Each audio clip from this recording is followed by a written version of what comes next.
Kabataan Party List, please po, nakikiusap po kami, tigilan niyo na po ang paggagamit niyo sa anak ko.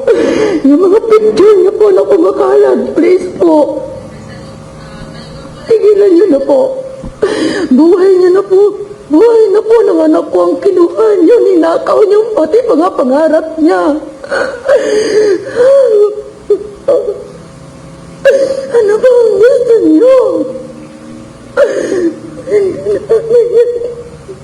Hindi namin pinanakiyan ng ganun lang. Mula kinder hanggang high school, nag-aaral ng private yan. Atin sundo yan ng tita niya. Ng mga pinsan niya kung paano namin nilalagayan. Tapos gaganunin niyo. Bakit niyo sa bundok na hindi namin pinapalakad yon ng malayo? Alam niyo may sugat ang paa niya. Ginanyan niyo. Inakyat niyo sa bundok. Tapos iniwan niyo. Tapos ngayon kayo pa may ganang sumigaw ng hostesya. Kami yung kinibuhan niyo ng pangarap. Kami yung ninakawan niyo. Bakit ko kayo ganon?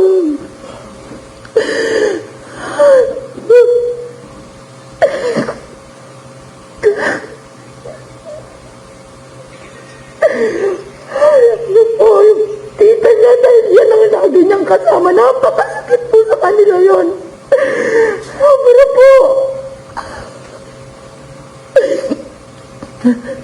Po namin yan, hinanoy na saan namin yan.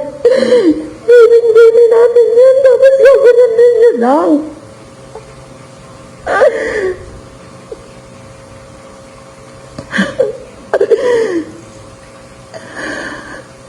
Ikaw rin, ikaw yung leader ng kawalang yan ng party list, kabataan party list na yan. Ikaw dapat ang managot niyan. Kasi kasama mo pa sa picture. Nagpiya ka. Pasensya na po. O nakakapagsalita po ako na hindi maganda pero napakasakit po. Sa amin sa buong pamilya. Sa ginawa niyo kay Bebe, kay Jerlyn.